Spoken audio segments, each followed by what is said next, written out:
ಅಧಿಕಾರಿ ಜೊತೆ ಶಾಸಕ ಮೊಯ್ದೀನ್ ಬಾವ ಅನುಚಿತ ವರ್ತನೆ ತೋರಿರುವಂತಹ ಪ್ರಕರಣ ತಡವಾಗಿ ಬೆಳಕಿಗೆ ಬಂದಿದೆ.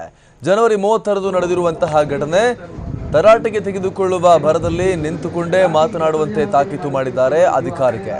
ಜೊತೆಗೆ ಏಕವಚನದಲ್ಲಿ ಬೈದಿದ್ದಾರೆ, ನಿಂತುಕೊಂಡೇ ಮಾತನಾಡುವಂತ ಧಮಕಿ ಹಾಕಿದ್ದಾರೆ. ಮಂಗಳೂರು ಬೈಕಂಪಾಡಿ ವಿಭಾಗದ ಕೆಐಎಡಿಬಿ ಅಧಿಕಾರಿ ಪ್ರಕಾಶ್ ವಿರುದ್ಧ ಈ ರೀತಿಯಾಗಿ ಶಾಸಕರು ಅಸಮಾಧಾನವನ್ನ ಹೊರಹಾಕಿರುವಂತದ್ದು, ಜೊತೆಗೆ ದರ್ಪದ ವರ್ತನೆಯನ್ನ ತೋರಿರುವಂತದ್ದು. ಬೈಕಂಪಾಡಿ ಜೋಕಟ್ಟೆ ಕೈಗಾರಿಕಾ ರಸ್ತೆ ದುರಸ್ತಿ ವಿಚಾರಕ್ಕೆ ಸಂಬಂಧಪಟ್ಟಂತೆ ಮಾತುಕತೆ ನಡೆಸಲಿಕ್ಕೆ ಶಾಸಕ ಮೊಯ್ದೀನ್ ಬಾವ ಬಂದಿದ್ರು. ಮಂಗಳೂರು ಉತ್ತರ ವಿಧಾನಸಭಾ ಕ್ಷೇತ್ರದ ಶಾಸಕ, ಕಾಂಗ್ರೆಸ್ನ ಶಾಸಕ ಮೊಯ್ದೀನ್ ಬಾವ ಕೆಐಎಡಿಬಿಯ ಅಧಿಕಾರಿಗೆ ಎದ್ನಿಲ್ಲು ಕುಳಿತುಕೊಳ್ಳುವಂತಿಲ್ಲ ನೀನು ಅಂತ ಧಮಕಿ ಹಾಕಿ ಆತನ ವಿರುದ್ಧ ಆಕ್ರೋಶವನ್ನ, ಅಧಿಕಾರಿ ವಿರುದ್ಧ ದರ್ಪದ ವರ್ತನೆಯನ್ನ ತೋರಿರುವಂತದ್ದು. ಕ್ಯಾಮೆರಾ ಕಣ್ಣಲ್ಲಿ ಶಾಸಕ ಮೊಯ್ದೀನ್ ಬಾವರ ದರ್ಪ ಸೆರೆಯಾಗಿದೆ. ಏನೇ ವಿಚಾರ ಇದ್ರೂ ಕೂಡ, ಏನೇ ಅಸಮಾಧಾನ ಇದ್ರೂ ಕೂಡ ಈ ರೀತಿಯಾಗಿ ವರ್ತಿಸುವಂತ ಅಧಿಕಾರ ಮೊಯ್ದೀನ್ ಬಾವ ಅವರಿಗೆ ಇಲ್ಲ. ತಾನೊಬ್ಬ ಪಾಳೆಗಾರ ಅನ್ನೋ ರೀತಿಯಲ್ಲಿ ಮೊಯ್ದೀನ್ ಬಾವ ಇಲ್ಲಿ ವರ್ತನೆಯನ್ನ ಮಾಡಿದ್ದಾರೆ. ಮೊಯ್ದೀನ್ ಬಾವ ಬಂದು ಟೇಬಲ್ ಮುಂದೆ ಕುಳಿತುಕೊಂಡಿದ್ರು. ನಿಂತಿದ್ದಂತಹ ಅಧಿಕಾರಿ ಕುಳಿತುಕೊಳ್ಳಿಕ್ಕೆ ಮುಂದಾದಾಗ ಎದ್ನಿಲ್ಲು ಅಂತ ಆತನಿಗೆ ಬೆದರಿಕೆ ಹಾಕಿರುವ ದೃಶ್ಯ ಕೂಡ ಕ್ಯಾಮೆರಾ ಕಣ್ಣಲ್ಲಿ ಸರಿಯಾಗಿದೆ. ಏಕವಚನದಲ್ಲಿ ಆತನನ್ನ ನಿಂದಿಸಿರುವಂತದ್ದು ಕೂಡ ಕ್ಯಾಮೆರಾದಲ್ಲಿ ರೆಕಾರ್ಡ್ ಆಗಿದೆ. ಅದಕ್ಕೆ ಸರ್ಕಾರ ಮಾಡಿದ್ದು ಅದನ್ನು ಅನುಷ್ಠಾನ ಮಾಡ್ಲಿಕ್ಕೆ ನಾನು ಎಷ್ಟು ಸಲ ಮೀಟಿಂಗ್ ಅಲ್ಲಿದ್ದು ಡಿಮ್ಯಾಂಡ್ ಏನಾಯ್ತು. ಆಮೇಲೆ ಅವ್ರು ಕೊಟ್ಟ ಆ ದಿವಸ ಮನವಿಗೆ 15 ದಿವಸದಲ್ಲೆಲ್ಲ ಇದೆಲ್ಲ ಮಾಡ್ಬೇಕು ಅಂತ ಹೇಳಿ ಗೈಡ್ಲೈನ್ ಕೊಟ್ಟಿದ್ದೆ. ಅದೇನಾಯ್ತು, ಈಗ ಈ ರಸ್ತೆ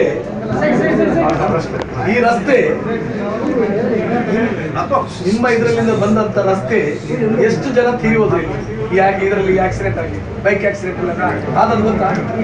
ಮನುಷ್ಯನ ಜೀವ ಹೋದದ್ದು ಗೊತ್ತಾ? ಇಲ್ಲಿ ಆ ಲಾಸ್ಟ್ ನಲ್ಲಿ ಒಂದು ಒಳಗಡೆ ಒಂದು ಇದು ರೋಡ್ ಅಲ್ಲಿ ಹೋಗ್ಲಿಕ್ಕೆ ಆಗುದಿಲ್ಲ. ನಾವು ಫ್ಯಾಕ್ಟ್ರಿ ಕಟ್ಟಿಸಿಕೊಂಡಿದ್ದೇವೆ. ಫ್ಯಾಕ್ಟ್ರಿ ಕಟ್ಟಿಸಿದ ಮೇಲೆ ಅವರಿಗೆ ನಾವು ಇನ್ಫ್ರಾಸ್ಟ್ರಕ್ಚರ್ ಅನ್ನು ನಾವು ಮಾಡಿಕೊಡೋದಿದ್ರೆ ನೀವು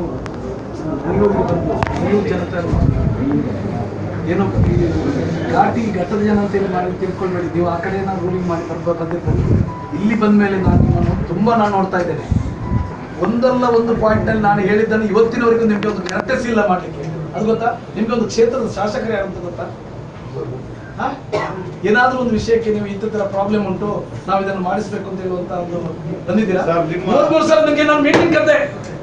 ಒಂದ್ಸಲ ಆದ್ರೂ ನೀವು ಬಂದಿದ್ರಾ? ಒಂದ್ಸಲ ನಿಮ್ಗೆ ಮೀಟಿಂಗ್ ಬರ್ಲಿಕ್ಕೆ ಆಯ್ತಾ? ನಾನು ನಿಮ್ಗೆ ಆಫೀಸರ್ಸ್ ಇದನ್ನೆಲ್ಲ ಕರೆದೊಂದು ಮೀಟಿಂಗ್ ಎಸಿ ಹತ್ರ ಮೀಟಿಂಗ್ ಅದಲ್ಲ. ನೀನು ಎದ್ದಿಲ್ಲೋ ನೀನು ಮಾತನಾಡೋದು ಅದಲ್ಲ. ನೀನು ISPR ಅವರದ್ದು ಅದಕ್ಕೆ ಇದ್ ಮಾಡ್ಲಿಕ್ಕೆ ಜನರ ಹತ್ರ ದಬ್ಬ ಇದ್ ಮಾಡ್ಕೊಂಡು ಈಗ ಎಷ್ಟೋ ಕಡೆಯಲ್ಲಿ ಆ ತೋಡು ಇದಾದದನ್ನು ಸರಿ ಮಾಡ್ಲಿಕ್ಕೆ ಕೊಡುವಂತ ಇದಿಲ್ಲ ಕೆಪಾಸಿಟಿ. ISPR ಅವರದ್ದು ಅವ್ರು ಬಂದು ಅವ್ರಿಗೆ ಇದ್ ಮಾಡ್ಕೊಂಡು ಜನರನ್ನು ದಬ್ಬಾಳಿಕೆ ಮಾಡೋದು ಅದು ಮಾಡುವಂತದ್ದು. SC ಅವರದ್ದು 3 ಸಲ ಮೀಟಿಂಗ್ ಮಾಡಿಸಿದೆ. ಅವರಿಗೆ ಮಾತನ್ನು ಕೊಟ್ಟು ಬಂದೆ. ಆ ಕ್ರಿಶ್ಚಿಯನ್ ಅವರ ಜಾಗ ಕ್ರಿಶ್ಚಿಯನ್ಗೆ, ಮುಸ್ಲಿಮ್ಸ್ ಜಾಗ ಮುಸ್ಲಿಮ್ಸ್ಗೆ, ಅದೇ ತರ ಹಿಂದೂಸ್ ಜಾಗ ಹಿಂದೂಸ್ಗೆ, ನೀವು 3ಕ್ಕೂ ಇವರಿಗೆ ಮಾಡಿಕೊಡ್ಬೇಕು ಅಂತ ಹೇಳೋದಕ್ಕೆ ಇವತ್ತು ಏನ್ ಮಾಡಿಕೊಟ್ಟಿದ್ದೀರಾ?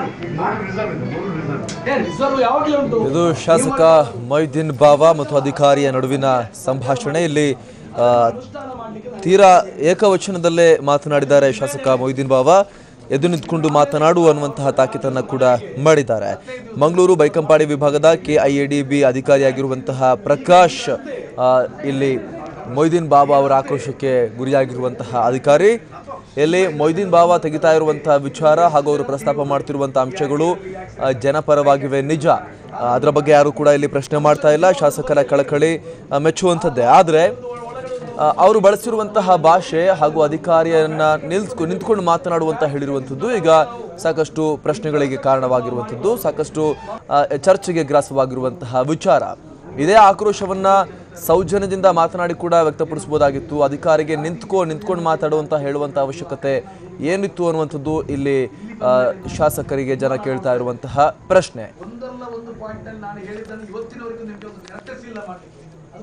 ನಿಮ್ಗೊಂದು ಕ್ಷೇತ್ರದ ಶಾಸಕರೇ ಯಾರಂತ ಗೊತ್ತಾ? ಏನಾದ್ರೂ ಒಂದು ವಿಷಯಕ್ಕೆ ನೀವು ಇಂಥ ಪ್ರಾಬ್ಲಮ್ ಉಂಟು, ನಾವು ಇದನ್ನು ಮಾಡಿಸ್ಬೇಕು ಅಂತ ಹೇಳುವಂತ ಒಂದು ಬಂದಿದ್ದೀರಾ? 3 ಸಲ ನಿಮ್ಗೆ ನಾನು ಮೀಟಿಂಗ್ ಕರೆದೆ. ಒಂದ್ಸಲ ಆದ್ರೂ ನೀವು ಬಂದಿದ್ರಾ? ಒಂದ್ಸಲ ನಿಮ್ಗೆ ಮೀಟಿಂಗ್ ಬರ್ಲಿಕ್ಕೆ ಆಯ್ತಾ?